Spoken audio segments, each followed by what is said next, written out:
Muy buenas noches, tengan todas y todos ustedes. Son las 19 horas en punto de este viernes 18 de septiembre de 2020. Estamos en el Palacio Nacional de México, en la Ciudad de México, y vamos a iniciar la conferencia de prensa diaria sobre COVID-19, la pandemia causada por el coronavirus SARS-CoV-2. Tuvimos un pequeño receso los días 15 y 16. Y ayer vino ya el doctor Alomía, retomamos las conferencias que continuarán. Por ahí nos comentaron que había la inquietud de si continuarán. Sí, continuarán. Mientras sea necesario, tendremos conferencias diarias sobre la situación de COVID y también sobre diversos temas de salud que consideramos son no solamente relevantes y son parte de la amplia agenda de trabajo de este Gobierno de México para transformar el Sistema Nacional de Salud y para lograr nuestro objetivo, que es la cobertura universal y gratuita de los servicios de salud. Para lograr esto, tenemos diversas estrategias que están planteadas en el Programa Sectorial de Salud y además tenemos una estrecha vinculación con las entidades federativas para hacer realidad a través de programas y proyectos específicos este proceso de transformación. Es por esto que nuestro segundo componente, el componente temático de la conferencia de hoy, tenemos el privilegio de que nos acompañe el doctor y maestro Donato Casas, quien es, además de ser el secretario de Salud del Estado de Oaxaca, es un amigo y un colaborador al que apreciamos mucho por el impulso que le está dando a la transformación en el Sistema Nacional de Salud, en este caso en el Estado de Chiapas. Muchas gracias, Donato, bienvenido. Nos acompaña también la doctora Aletze de la Torre, ampliamente conocida por su participación en estas conferencias, pero además porque ella es la directora general del Centro Nacional para la Prevención y Control del VIH-Sida e Infecciones de Transmisión Sexual. Y como experta en enfermedades infecciosas, ella encabeza el grupo técnico de control de infecciones del operativo especial COVID-19. Desde el inicio de la epidemia, en la fase de preparación, y ha venido aquí a hablar de temas varios, como el uso de cubrebocas, el correcto lavado de manos, el control de infecciones, el uso de equipo de protección personal, entre otros temas varios. Pero la doctora Aletze de la Torre Rosas ha sido una de nuestras colaboradoras que está encabezando el programa de atención primaria de la salud en las entidades federativas, y este programa lo estamos articulando con distintos componentes de nuestra Secretaría de Salud. En especial quiero destacar al Instituto de Salud para el Bienestar, el INSABI, dirigido por el maestro Juan Ferrer, y sus colaboradores directos, incluido el doctor Alejandro Sbarch Pérez.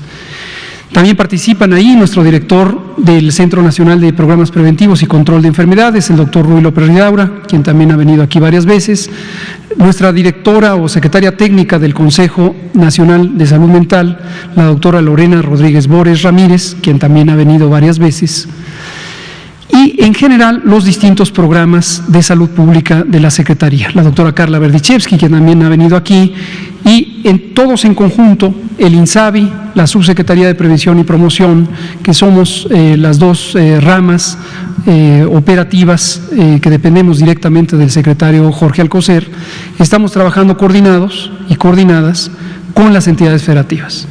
Y en el caso de Oaxaca tenemos una gran satisfacción por la velocidad tan acelerada en que pudimos entrar en esta sinergia con las actividades que ya hacía el Estado de Oaxaca, el Gobierno de Estado. Le mandamos un saludo al gobernador Alejandro Murat y hemos logrado resultados inmediatos. Por eso hoy vamos a presentar esto, para que vean ustedes cómo a partir de la epidemia de COVID y a partir de la respuesta a la epidemia del COVID hemos ido ganando terreno en la operación, en la definición de la instrumentación de los programas de salud pública. Entonces, bienvenido, doctor Donato, bienvenida, doctora Aletze. Voy a pasar a presentar yo el informe técnico, lo haré de manera breve para que dejemos la parte principal y también esperamos preguntas y comentarios sobre estas actividades en el Estado de Oaxaca. Vamos a poner, si me ponen el informe técnico, por favor. Como comentó el doctor José Luis Alomía ayer cumplimos 200 sesiones de información, 200 conferencias de prensa sobre COVID-19, sobre salud, sobre la respuesta del gobierno mexicano a esta epidemia. hoy por lo tanto es la 201. Y llevamos 111 días en este proceso de nueva normalidad que, recordamos a la población, no significa en modo alguno el final de la epidemia, no significa en modo alguno regresar a las actividades convencionales. Lo que significa es que mientras la epidemia siga activa, y sigue activa en todo el mundo sigue activa la epidemia de COVID-19, la pandemia, necesitamos tener en todo el mundo modos diferentes, modos especiales de relacionarnos en el espacio público. En México a todo esto le hemos llamado la sana distancia. Inició con una jornada nacional y a partir del 1 de junio pasó a ser una actividad directamente coordinada por las entidades federativas y en el panorama nacional, articulada a través de un semáforo de riesgo que nos permite estimar el riesgo, el peligro de que usted pudiera contagiarse de COVID por la entidad federativa en la que vive, por la intensidad epidémica de COVID-19 en la entidad federativa donde usted vive. O incluso a nivel municipal puede haber una diferencia importante entre municipios de un mismo estado entre las intensidades epidémicas. Las actividades de prevención, nos gusta recordarlas periódicamente, de manera especial los viernes o los domingos, son 5 elementos básicos. Mantener la sana distancia, es decir, procurar en todo momento tener una distancia preferentemente de 1,5 metros o 2 metros respecto a otras personas. Esto aplica específicamente o de manera particular a la vía respiratoria, nariz y boca, que no estemos cercanos. Si estamos a un lado o en la espalda no pasa nada, pero que no estemos cercanos en la vía respiratoria. Segundo, lavarse las manos continuamente, 10, 12, 15 veces, 20 veces al día. Nunca será demasiado, siempre que haya agua y jabón, utilizar agua y jabón, cuando no lo haya, utilizar alcohol desinfectante. Tercero, utilizar el cubrebocas. El cubrebocas, como hemos dicho incansablemente, es un instrumento auxiliar de la prevención, no es ni la fórmula única ni el mecanismo único de prevención, pero sí ayuda a disminuir la probabilidad de que el virus SARS-CoV-2 y varios otros virus salgan de nariz y boca de la persona que pudiera estar enferma, que pudiera estar temporalmente viviendo con el virus SARS-CoV-2. Y es una barrera física que evita esa salida a través de partículas líquidas o de aerosoles. No lo es, y siempre lo advertimos, una barrera de protección absoluta para aquella persona que quisiera resguardarse del virus SARS-CoV-2, como nos queremos resguardar, desde luego, todas las personas. Entonces, hacemos esa advertencia para que usted tenga claro lo que sí es y en lo que sí ayuda, pero también que tenga claro en lo que no ayuda y no se confíe pensando que por traer el cubrebocas ya puede disminuir la distancia o ya puede olvidarse del lavado de manos o ya puede salir a la vía pública cuando no sea indispensable. Cuarto elemento importantísimo es seguir teniendo cautela, no salir a la vía pública si no es indispensable. Desde luego, conforme el tiempo ha pasado y siguen las semanas y los meses de esta epidemia en todo el mundo, incluido México, empieza a cansarse la sociedad y empieza a necesitar actividades en la esfera pública. El espacio público es la calle, las plazas, el transporte público, los centros de trabajo, etcétera. Pero es importante resguardarse lo más posible, y en especial en las personas que tienen mayor probabilidad de complicarse en caso de tener COVID.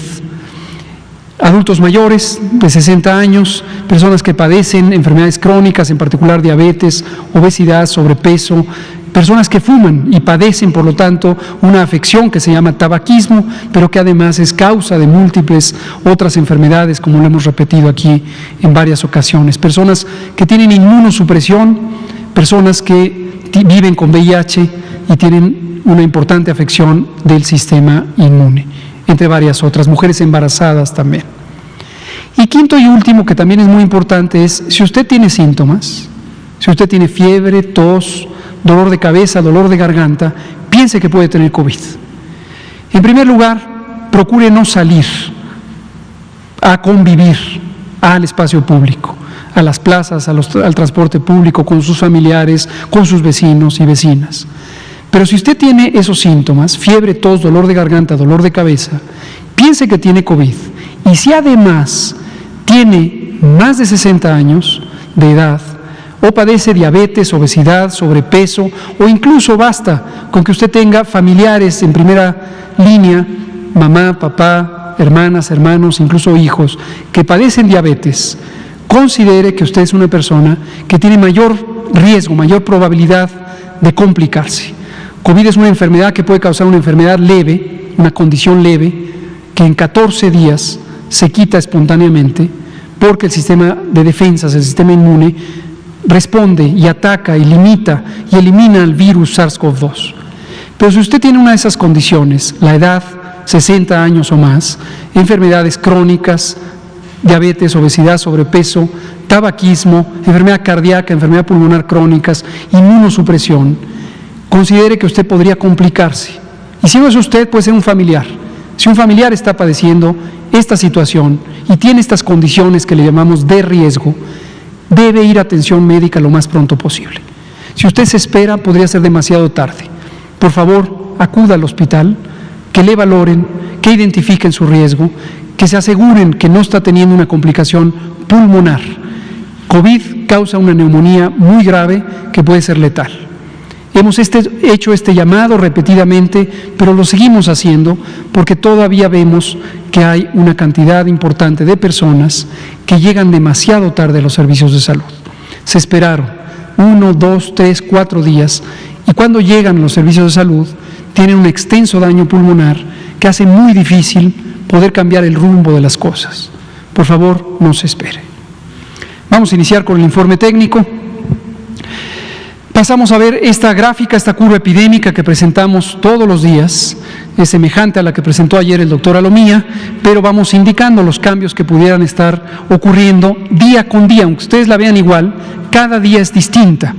No se ven los cambios porque esto está por semana, pero cambian algunos de los elementos, desde luego también los números que siempre pondremos aquí con total claridad y total transparencia, los ponemos aquí y están siempre también en el informe técnico en el portal web coronavirus.gov.mx.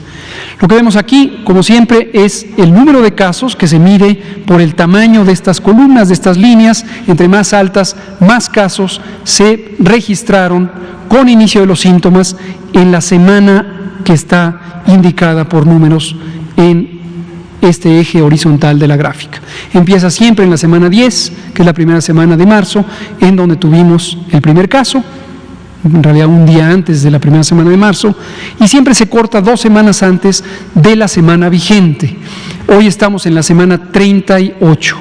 Se corta en la 36, es convencional en México y en el mundo no dejar las últimas 2 semanas porque es un periodo de acumulación de datos que pudieran hacer inestable la interpretación. Uno podría pensar que hay un descenso creíble de la epidemia si uno incorpora las últimas 2 semanas. Hay que quitarlas y hay que presentar donde ya los datos son estables, donde efectivamente, y seguimos diciendo este mensaje con claridad, vemos un descenso sostenido de la intensidad epidémica.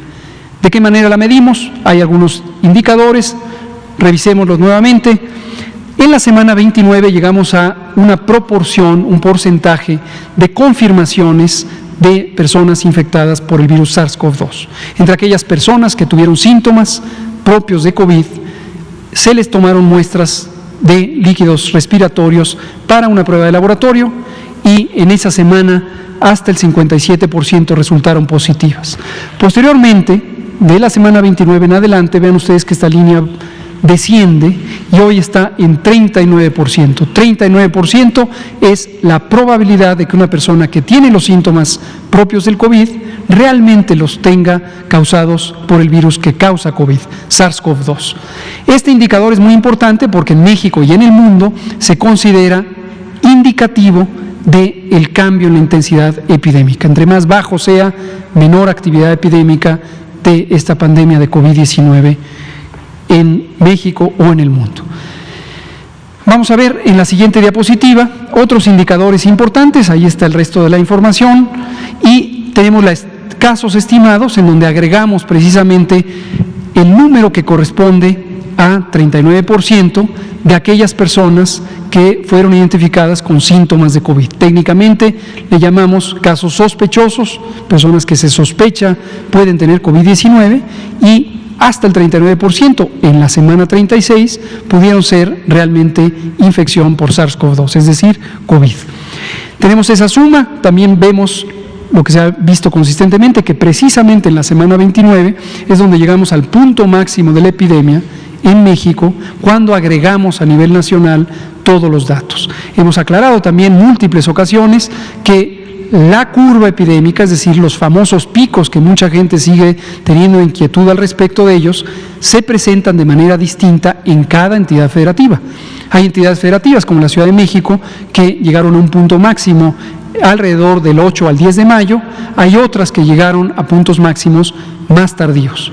Cuando agregamos todos los datos tenemos la curva nacional y lo que vemos es que el punto máximo ocurrió en la semana 29. Posteriormente empezó a descender, hemos tenido semanas donde no hay cambio y luego hemos tenido descensos y ahorita estamos a un día de cerrar la semana con -1. Recordarán que abrimos el domingo pasado la semana 36 de información durante la semana 38 con -6. Y advertimos lo que lamentablemente puede ocurrir cuando empieza una diferencia tan pequeña, a lo largo de la semana, conforme llegan los nuevos datos, se empieza a borrar esa diferencia. Podría ser que mañana, que cerramos esta semana de información, terminemos con -1 o incluso terminemos sin cambios. Es la manera en que se comporta la epidemia, disminuye, a veces se estanca y a veces disminuye. Otro dato importante es el porcentaje de casos que resultan en los últimos 15 días. También hemos insistido, parece que no hay una claridad al respecto en algunos medios de información que siguen sumando y sumando y sumando y sumando y sumando todos los casos que se han presentado en México desde el 28 de febrero. No pasa nada con hacer sumas, no pasa absolutamente nada, pero es claro, y la sociedad debe saberlo, que se les está comunicando un mensaje equívoco, erróneo, técnicamente incorrecto. Porque lo que le están comunicando a usted es que en México en este momento tenemos más de 650,000 personas que tienen COVID. No es así. A lo largo de las semanas y meses que han transcurrido desde el 28 de febrero, en México hemos tenido cerca de 600 o más de 650,000 personas que en algún momento tuvieron COVID. Pero en este momento no tenemos 650,000 personas que han sido confirmadas con COVID, porque 80% de los que tuvieron ya lo superaron. Desafortunadamente algunos, más de 70,000, 72,000, tuvieron una enfermedad tan grave que les causó la muerte. El resto, las personas que se recuperaron, ya no son casos, ya no infectan, ya no tienen necesidades de salud. Y tenemos en este momento 34,000 personas que han sido confirmadas en los últimos 14 días. Y como hemos dicho también en innumerables ocasiones, la vigilancia epidemiológica no pretende sumar absolutamente todos los casos. Retomo un concepto que hemos hablado de él varias veces: inconmensurable. Inconmensurables son estos fenómenos absolutamente masivos que no se pueden medir de manera directa. La vigilancia epidemiológica no es estadística de salud, no pretende hacer una cuenta exhaustiva de todos los casos por múltiples razones, dos principales. Eso no contribuye a el proceso de reconocimiento de la epidemia ni a su control. En cambio, sería, y esta es la segunda razón, extremadamente costoso, no solo en dinero, sino en operaciones de trabajo para hacer esta cuenta de casos. No siendo útil o siendo mínimamente útil hacer una cuenta exhaustiva y siendo extremadamente dispendioso, ningún país del mundo, ninguno, tiene el propósito de contar todos y cada uno de los casos en un proceso de vigilancia epidemiológica.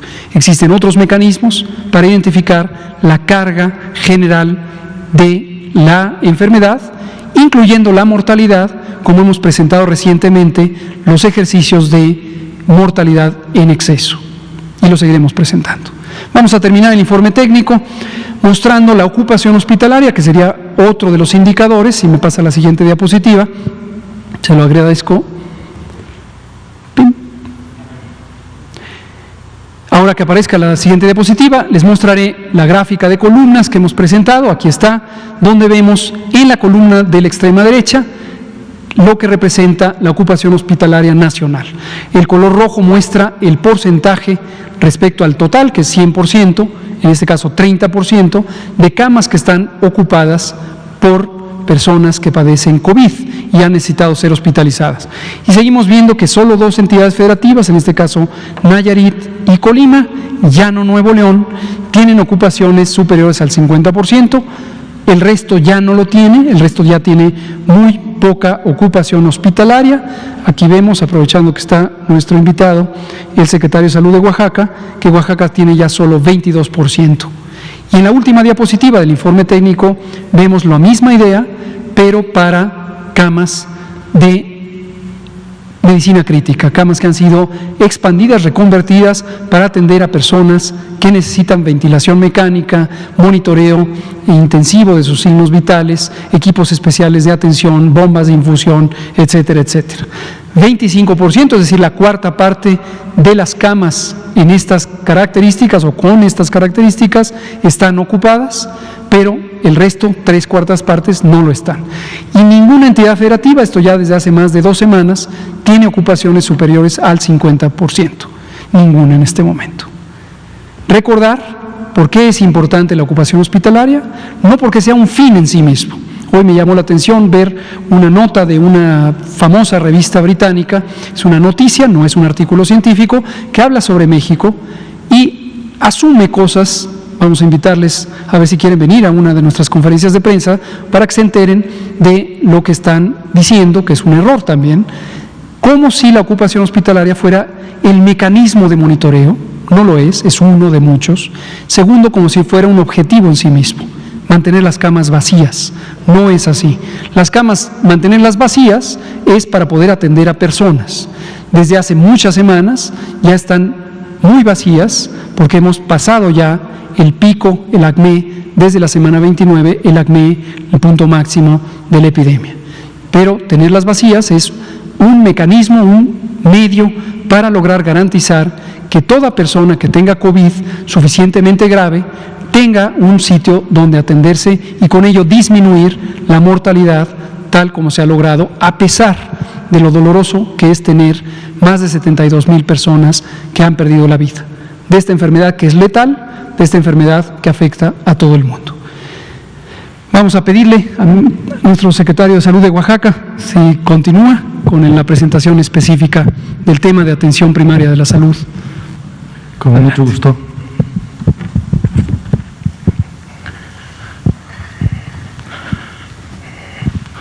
Muy buenas noches a todos.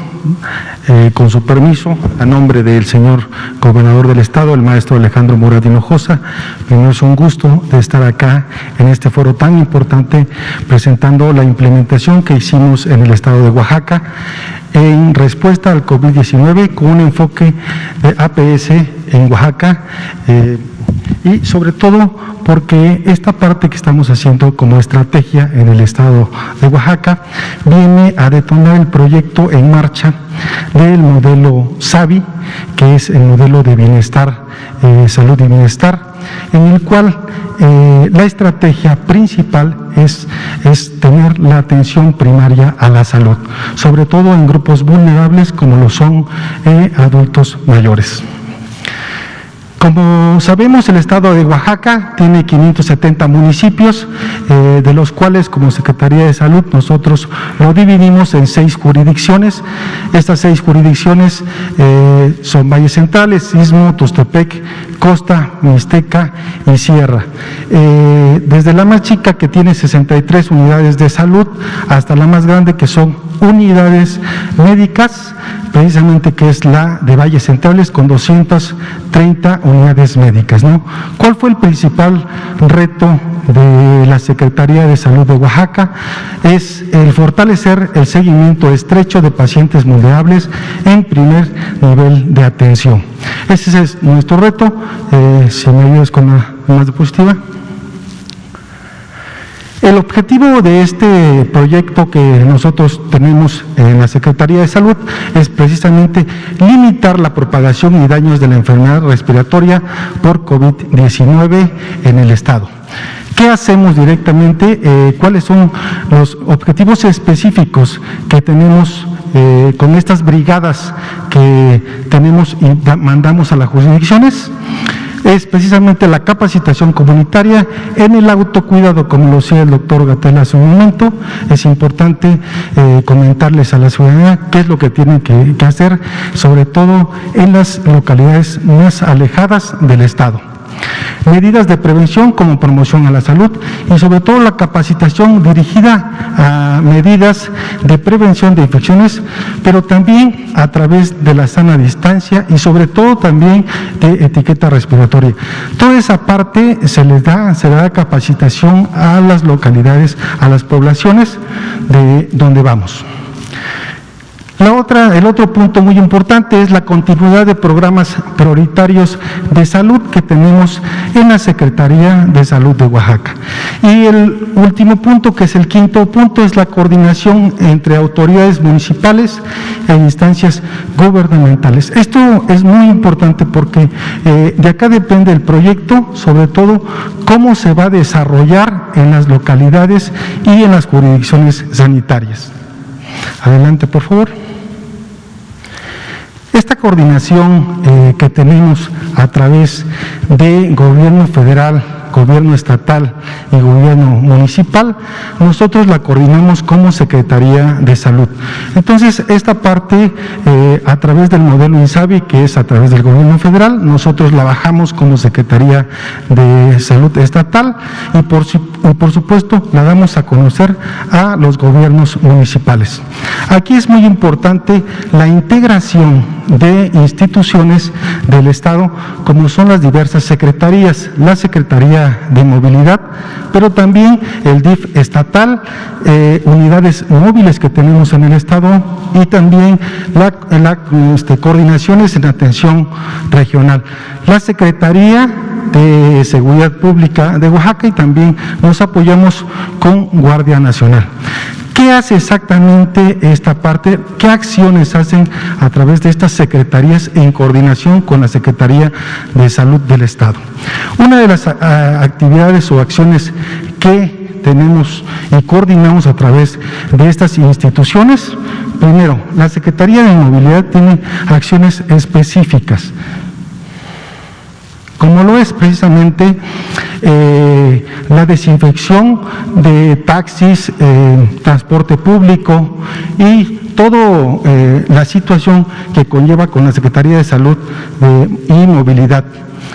En la parte del DIF del Estado, Desarrollo Integral de la Familia, aquí nos apoyan con personal, pero también hacen un censo casa por casa precisamente para determinar cuáles son las necesidades de cada una de las familias. En las unidades móviles que tenemos en el Estado, también en coordinación con la Secretaría de Salud, con nuestras unidades, y con estas brigadas, hacemos una parte de integración precisamente para dar la implementación de este proyecto. En cuestión de coordinadores de atención regional, estos coordinadores de atención regional son muy importantes, porque son el vínculo entre la Secretaría de Salud y los gobiernos municipales. En la Secretaría de Salud Pública de Oaxaca también tenemos acciones muy específicas, nos apoyan con la desinfección, sobre todo en lugares públicos, como son mercados, parques, agencias municipales, también en la parte calles, y son acciones que hacemos directamente y coordinamos con la Secretaría de Seguridad Pública. En la parte de la Guardia Nacional, pues bueno, también es el acompañamiento a estas brigadas que tenemos por cuestiones de zonas de alto riesgo, ¿no?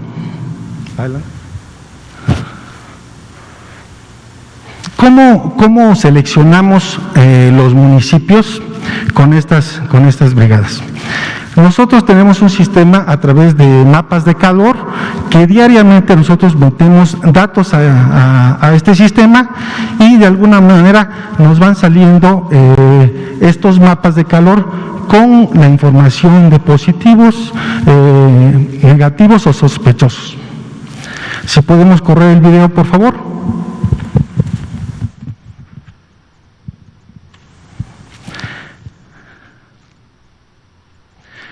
Así van saliendo los mapas de calor.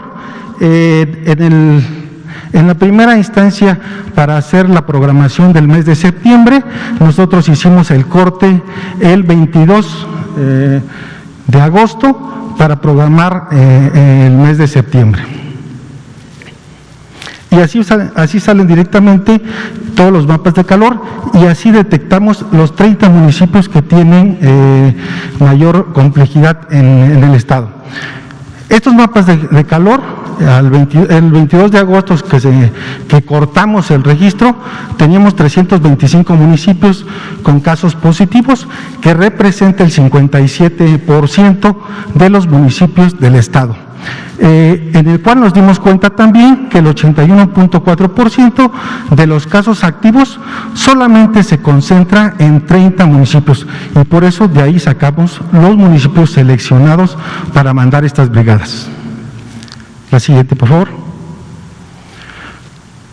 ¿Qué es la preparación? ¿Cómo nos preparamos para las acciones que tenemos que dar en las localidades o en los municipios ya seleccionados, previamente seleccionados? Después de que seleccionamos el municipio, la logística de intervención es la integración a través de los coordinadores regionales de atención, que es precisamente, como les decía, la vinculación entre la Secretaría de Salud del Estado con los municipios. Ellos hacen una primera parte donde nos abren las puertas en la localidad, precisamente para que invitar a la población a que podamos pasar con estas brigadas. También con las brigadas que tenemos, hacemos una coordinación general, en la Coordinación General de Jurisdicciones, también hacemos un enlace con las integraciones de brigadas y las unidades médicas que se encuentran en esa localidad. ¿Cómo desarrollamos las actividades ya en sitio?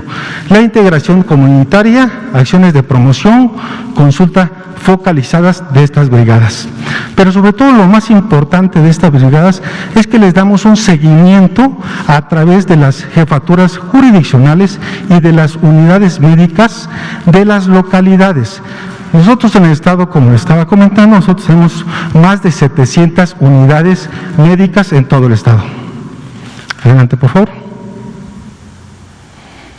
Tenemos dos tipos de brigadas. La brigada tipo A, que es la brigada de promoción, que consta principalmente de un coordinador y 3 promotores, y también nos ayudamos ahí con las jefaturas jurisdiccionales para poder tener personal y que nos apoyen directamente en las localidades para poder atender casa por casa estas brigadas. Tenemos la brigada tipo B, que son ya las unidades móviles. Estos constan de un médico y una enfermera o un promotor. Todas estas dos brigadas que tenemos y que sacamos están vinculadas, como les había comentado, a las unidades médicas de cada una de las localidades o de las jurisdicciones que vamos visitando. Adelante, por favor. Las brigadas tipo A, que son las brigadas de promoción. Tenemos o hacemos alrededor de 600 visitas al día, principalmente con actividades de capacitación comunitarias, medidas de sana distancia, etiqueta respiratoria, reconquista de pacientes con padecimientos crónicos.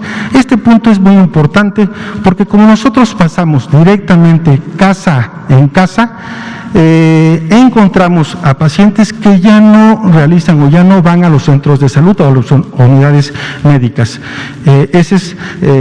Concientizamos a los pacientes para que acudan nuevamente a las unidades médicas. Continuidad de programas de salud prioritarios y vinculación a unidades médicas de salud de la Secretaría. Por supuesto, y por supuesto la detección de pacientes con datos de alarma respiratoria y acciones de prevención y detección de VIH, que también lo hacemos con estas brigadas tipo A y tipo B. Adelante. capacitación comunitaria. Esto es importante con el autocuidado de la salud de cada uno de los miembros de la familia mediante la prevención y promoción. ¿Qué hacemos cuando llegamos nosotros a la casa?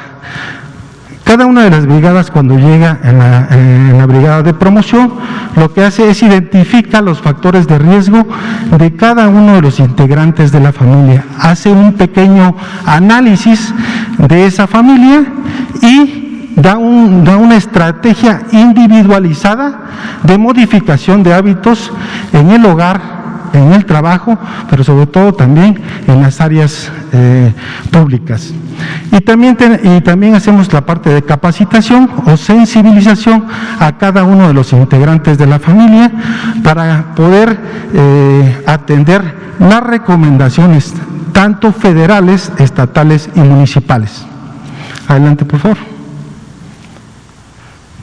Estas son algunas de las actividades que realizamos en campo. Cuando llegamos a las localidades, nosotros con las brigadas hacemos en la parte del perifoneo y también hacemos la parte de la capacitación del correcto uso de cubrebocas, la capacitación también a las personas de cada uno de los integrantes de la familia, pero sobre todo la promoción y prevención con divulgación de carteles auténticos que dejamos a los presidentes municipales o también en la parte de los negocios públicos. ¿Si me pueden poner tantito el segundo video?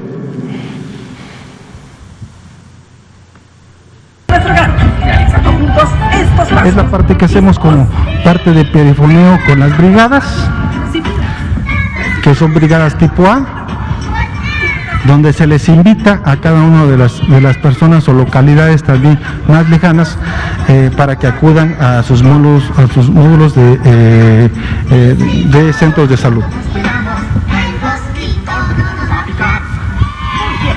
Bueno, ahí hacemos mensajes precisamente de salud.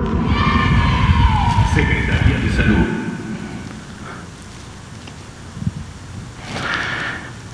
¿Qué hacemos con las brigadas tipo B? Estas brigadas ya constan de un médico y enfermeros y promotores, como se los había comentado.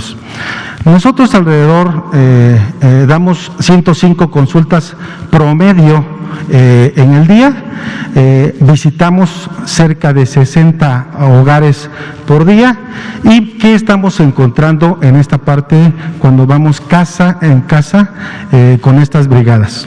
Ya son brigadas que son consultas focalizadas y estamos encontrando a pacientes, sobre todo de hipertensión arterial, diabetes tipo 2, mayores de 65 años, mujeres embarazadas, menores de 5 años, y estos se van o los vamos a referenciar sobre todo a las unidades médicas de la localidad más cercana de su hogar. Y por supuesto, los pacientes con síntomas respiratorios sospechosos de COVID, lo que hacemos es una programación de pruebas, de toma de pruebas de las unidades de inteligencia en emergencias en salud, que es la UIES, para que de alguna manera, si tienen los criterios para que se le den las pruebas, bueno, ya se programe la toma de las mismas. Adelante, por favor. ¿Qué hemos hecho? ¿Cuáles son los principales logros del proyecto que estamos implementando en el Estado? Hemos visitado casi más de 35,000 casas visitadas, 3,400 consultas otorgadas, 631 pruebas de VIH están realizadas, y esto es en coordinación. Esto es muy importante lo que dijo ahorita el doctor Gatell, que estamos haciendo precisamente para la disminución de pacientes hospitalizados. Y aquí está la respuesta. Precisamente esta parte de este proyecto nos ha permitido que las acciones conjuntas entre gobierno federal, gobierno estatal y gobierno municipal hacen que bajen menos del 35% el promedio semanal de casos positivos diarios por COVID y también menos del 36% promedio semanal de pacientes hospitalizados. Adelante, por favor.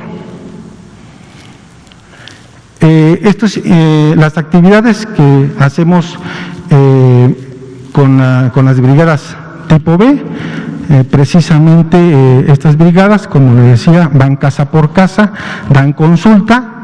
Cuando llegamos también dan consulta a pacientes crónicos, se les deja medicamento y se les invita a que su seguimiento se las den directamente en las unidades médicas de esa localidad. Cuando llegamos a las unidades, a las presidencias municipales, por supuesto con antelación todas las actividades que se realizan. También tenemos, se nos unen a los policías municipales, están las unidades médicas de salud estatal y por supuesto el DIF estatal.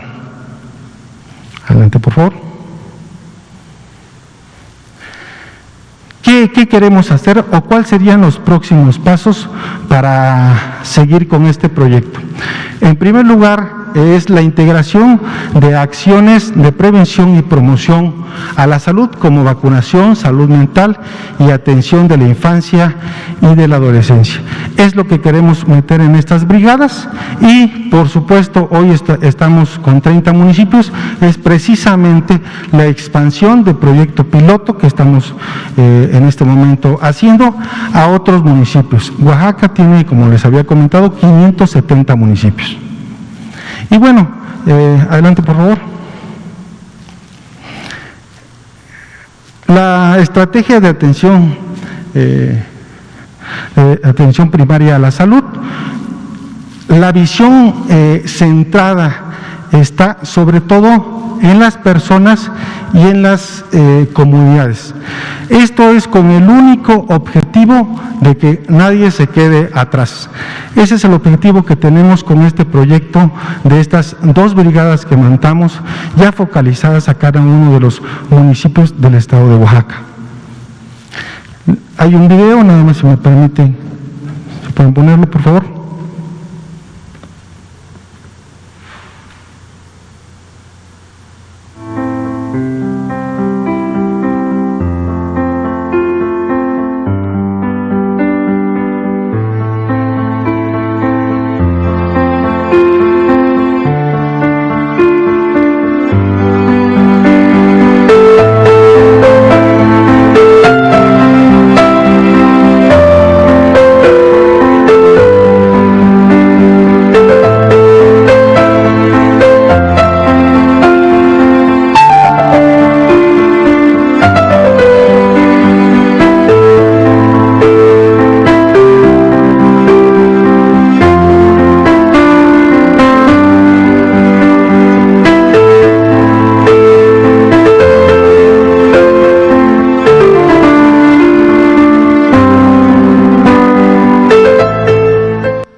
Con este video hemos por terminado la presentación. Nuevamente agradecer a las autoridades federales, al doctor Otel, a la doctora Alexa de la Torre, por la invitación que nos hizo directamente a presentar el proyecto que estamos haciendo en el estado de Oaxaca. Y bueno, permitirme también agradecer todo el esfuerzo que han hecho nuestros promotores en el estado de Oaxaca.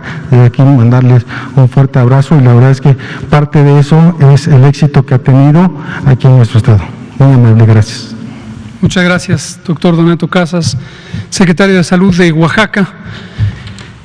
Y como ya comenta el doctor, la importancia de presentar este tema tiene que ver, por un lado, con que se conozca más, aunque ya lo hemos conversado en otras ocasiones, que la respuesta a COVID no se restringe a la mitigación comunitaria, que es la Jornada Nacional de Sana Distancia y sus versiones estatales, o a la reconversión hospitalaria. Hemos hablado repetidamente de estos dos elementos fundamentales por las características que tienen, de cómo se operan y el impacto positivo que tuvieron en su momento de garantizar que hubiera un número de contagios diarios menor a aquellos para los que el país tenía estructuralmente capacidad de atender. Y por el otro lado, con la reconversión hospitalaria, lograr ampliar la capacidad existente en el sistema de salud. La ampliamos 4 veces en camas hospitalarias, en promedio, para lograr albergar a todas las personas que necesitaran hospitalizarse o que necesitaran ventilación mecánica. Pero estos no son los 2 únicos elementos. Insisto en que me llama la atención hoy a propósito de una nota de prensa, que no es otra cosa que eso, que veo en esta revista británica muy conocida, The Lancet, donde relatan con mucha soltura las características de la respuesta a México e incurren en francas mentiras, como decir que tenemos una política de no realizar pruebas o no rastrear contactos. Y hemos hablado aquí en más de 201 ocasiones el papel que juegan el rastreo de los contactos para interrumpir las cadenas de transmisión y cómo esta mecánica del rastreo, la detección de casos, el estudio de sus contactos, se llama contención centrada en personas y se estableció en México deliberadamente, propositivamente, programadamente desde antes del primer caso y ha seguido. Y son precisamente las autoridades estatales las que coordinan este empeño porque son los miembros y miembros del personal de salud estatal y jurisdiccional y local quienes están haciendo esa operación. Mis respetos también, y yo me sumo aquí al agradecimiento que hace el doctor Donato Casas al personal de campo, porque aquí hemos hablado mucho de hospitales y hemos hablado mucho de médicas y médicos y enfermeras y enfermeros, pero no hemos hablado quizás suficiente de este magnífico personal de campo, las brigadas comunitarias, que en Oaxaca y los otros 31 entidades federativas realizan un trabajo muy dedicado para ir casa por casa, haciendo promoción de la salud, explicando los riesgos, invitando a las personas a que sean atendidas oportunamente, y haciendo los estudios de casos y contactos, y todo esto ha ocurrido en México desde el inicio de la respuesta, que fue aproximadamente 15 días antes del primer caso confirmado. Entonces, por eso nos pareció importante, agradecemos al doctor, muchas gracias, agradecemos a la doctora Alex de la Torre, quien, junto con otros colegas que he mencionado, participa en esta actividad que hacemos conjuntamente con el INSABI, la subsecretaría, y también destaco, lo hemos comentado en otras veces, el IMSS Bienestar, que es uno de los programas también fundamentales para este avance del modelo de atención primaria de la salud, APS, que es el modelo que estamos utilizando para la transformación del Sistema Nacional de Salud en México. Vamos a dar paso a preguntas y comentarios. Está Héctor Herrera allá atrás, Liliana Noble, y nos vamos por aquí. Gracias. Gracias, doctor. ¿Cómo están? Buenas tardes. Héctor Herrera Argüelles, de Grupo Fórmula, columnista de López Dóriga Digital. Hoy hay 2 notas que están en el hilo, doctor, que tienen que ver con usted. Y la primera es esta denuncia que están presentando senadores del PAN ante la Fiscalía General de la República por lo que ellos señalan en esta denuncia: un mal manejo de la pandemia, omisiones, diferentes cargos. Me gustaría saber, sé que es una persona que está enfocado a lo técnico, ¿no? Ese ha sido su discurso, pero sabemos también que desde prácticamente el inicio de la pandemia ha sido objeto de ataques políticos, de señalamientos. Entonces sí me gustaría oír su opinión sobre esto. Y lo otro, lo que tiene que ver esta reunión que tuvo en la tarde, bueno, hace unas horas, sobre la vacuna rusa. Por favor. Gracias, Con mucho gusto, Héctor, muchas gracias. Efectivamente, yo no me meto en política, no soy político. Esto nos ha ocurrido a muchas y muchos técnicos, funcionarios técnicos en el mundo, en Dinamarca, en España, en Estados Unidos, en Francia, en Reino Unido. Los grupos políticos, y sobre todo políticos electorales, políticos partidarios, buscan, de acuerdo a los distintos calendarios políticos de los países, mostrar actividad, mostrar fuerza o mostrar que sirven de alguna manera a la sociedad, y encuentran lo que está de ocasión. Si estuviéramos viviendo una crisis ambiental, no me extrañaría que la secretaria de Ambiente fuera el objeto de los ataques. Si estuviéramos viviendo un problema de respuesta a una emergencia después de un terremoto estarían hablando o criticando a la persona titular de Protección Civil, por poner algunos ejemplos. O si hubiera un problema pesquero, sería pesquero, en fin. Insisto en lo expresé la vez previa que me preguntaron sobre este mismo partido cuando anunció de una manera muy dedicada o enfática su intención de presentar una denuncia ante la Fiscalía. Respetemos la pluralidad política, creo que es importante, no pasa nada con que se hagan estos actos de campaña o actos de demostración, actos de propaganda posiblemente, son respetables. Respecto a la posible denuncia, no la conozco evidentemente, si hoy la presentaron, pues en su momento supongo que seremos convocados, tanto el presidente de la República, que ya fue también involucrado al respecto, mi jefe y maestro, el doctor Alcocer, y un servidor, y como funcionarios o como ciudadanas y ciudadanos, siempre estaremos atentos al llamado de los órganos de procuración de justicia, si es que se nos requiere para dar alguna explicación al respecto. Respecto a la reunión de hoy, hoy tuvimos una muy productiva reunión con un laboratorio, una casa farmacéutica mexicana, Landsteiner Scientific. Hablamos con sus funcionarios, habida cuenta que esta empresa mexicana de farmacéutica y de otros elementos de insumos y equipos para la salud ha sido partícipe de conversaciones con el gobierno ruso, con el Instituto Gamaleya, quien es el promotor y creador de una de las vacunas, la vacuna Sputnik 5, y Landsteiner había planteado en un oficio al secretario de Salud que le interesaría tener una conversación para tener un proceso armónico de intención de registrar la vacuna Sputnik 5 en México. Como hemos comentado también respecto a esta y cualquier otra vacuna, estamos hablando de vacunas contra el COVID, pero en sentido estricto sería extensible a cualquier producto farmacéutico. En todos los casos, en absolutamente todos los casos, es indispensable y no se puede exentar que exista un proceso de análisis, de demostración de evidencia, de tres características fundamentales que son calidad, seguridad y eficacia. Y la Agencia de Regulación Sanitaria Mexicana, que se llama COFEPRIS, Comisión Federal para la Protección contra Riesgos Sanitarios, entidad que ha sido adscrita a la Subsecretaría de Prevención y Promoción desde hace un par de semanas, tiene la obligación de seguir los más altos estándares, transparencia y credibilidad en el proceso de evaluación de la evidencia científica que en su momento se presente. No tenemos prejuicio alguno respecto a esta vacuna o cualquier otra. La evidencia tendrá que hablar por sí misma y tendrá que ser irrefutable. Entonces seguiremos el mismo proceso. Pero hemos tenido estas conversaciones, lo tuvimos con otro laboratorio, Janssen, hace un par de semanas, y lo tendremos con cualquier otro que se acerque a presentar sus propuestas para buscar una armonización del esfuerzo. Nos interesa mucho que la investigación clínica, los ensayos clínicos, sigan reglas de ética, estándares profesionales de investigación y por supuesto de transparencia en la generación de información, de trazabilidad, y estas reglas están establecidas en reglamentos, normas y otros instrumentos legales, y es una facultad exclusiva de la Secretaría de Salud,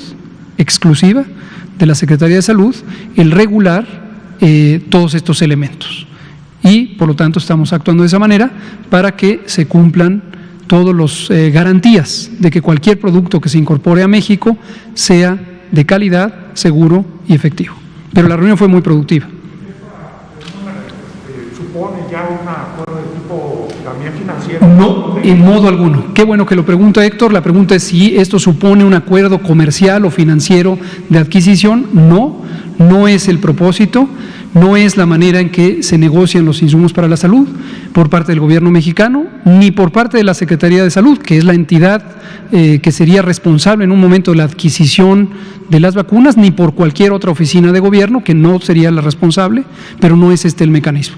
La reunión fue específicamente para conocer los elementos de evidencia que hasta el momento tengan en posesión los proponentes, en este caso esta empresa Landsteiner o el gobierno ruso, Por cierto, participó también CONACYT en voz de su directora, la doctora Marilena Álvarez Builla, y esto lo enfatizo porque en años previos, por muchos años, el papel rector de CONACYT había sido hasta cierto punto no aprovechado del todo. Hoy tenemos en CONACYT a una persona con extraordinarias capacidades científicas, pero además una visión muy clara de lo que implica la soberanía tecnológica, científica y de innovación, y tiene un papel muy proactivo en estricto apego a sus atribuciones, las atribuciones que le corresponden a CONACYT, el Consejo Nacional de Ciencia y Tecnología, de ser la entidad rectora de la ciencia, la innovación y el desarrollo tecnológico en México. Entonces, aprovechando estas capacidades y la gran disposición de la doctora Álvarez Builla, estamos canalizando todos los esfuerzos de identificación de las características técnicas de las vacunas candidatas o de los productos candidatos a ser vacuna contra el COVID a través de un comité científico que ha establecido CONACYT y que lo reconocemos desde la Secretaría de Salud y desde todo el Gobierno de México como el comité pertinente del Gobierno de México. Muchas gracias. Liliana Noble, Araceli Aranday y Nuria Fernández. Gracias. Buenas noches. Liliana Noble de Pulso Saludable. Doctor Gatell, en algunas notas se habla de que hay un primer mexicano en España que ya fue vacunado con la propuesta de Janssen. Yo entendería que no es el primer mexicano porque también hay muchos en Estados Unidos con la propuesta de Pfizer y de Moderna.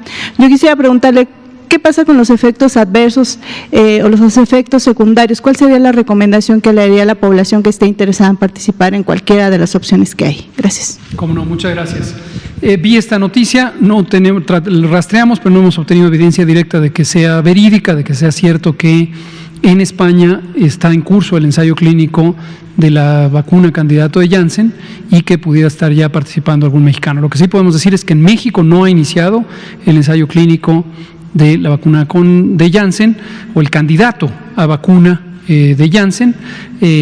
Lo que sí podemos decir por la conversación que tuvimos con esta empresa hace un par de semanas es que se han preidentificado distintos grupos de investigación, todos ellos de muy alta competencia profesional, que podrían y estarían interesados en conducir estos estudios. En su momento, Janssen tendrá que someter a COFEPRIS la solicitud de aprobación del ensayo clínico y hasta no obtenerla no puede iniciar el ensayo clínico. Es posible que esto ocurra en los próximos días, pero el propio Janssen, al menos respecto a México, tenía un retraso porque no se había publicado los resultados de los ensayos fase 1 y 2. Y lo mismo, no se pueden quemar etapas, no se puede autorizar el inicio de un ensayo clínico fase 3 hasta que no se tenga los resultados y se haya analizado adecuadamente la evidencia de seguridad, insisto en la seguridad y eficacia de los productos en las fases 1 y 2. Si en algún momento se le diera una autorización sin que se haya publicado y se haya analizado y que existe evidencia trazable y creíble de que has analizado esta evidencia, se estaría incurriendo en una falta grave. El hecho de que sea mexicano, finalmente falla, ¿no? O sea, eso es intrascendente. La nacionalidad no tiene por qué ser una limitante. Personas de cualquier nacionalidad o múltiples nacionalidades podrían participar voluntariamente. Siempre es indispensable que sea voluntariamente en cualquier ensayo clínico. Lo que sí le puedo decir a la población es que es importante no prejuiciarse, no empezar a tener ideas preconcebidas sin evidencia de que las vacunas pudieran ser inseguras, porque para eso son los ensayos clínicos y por eso los ensayos clínicos empiezan en la fase donde hay muy pocas personas reclutadas para tener un procedimiento gradual de evaluación de la seguridad. No hay que prejuiciarnos pensando que las vacunas pueden ser nocivas, las vacunas como cualquier otro producto de uso humano para uso clínico deben ser evaluadas, pero no tenemos por qué tener prejuicios respecto a su seguridad de manera anticipada. Muchas gracias. Ya no nos va a dar tiempo porque son las 8 de la noche. Mañana empezamos, mañana sábado, aquí nos vemos y empezaremos con Araceli Aranday y si está aquí con Nuria Fernández. Muchas gracias, muy buenas noches, doctor. Muchas gracias. Alexi, muchas gracias.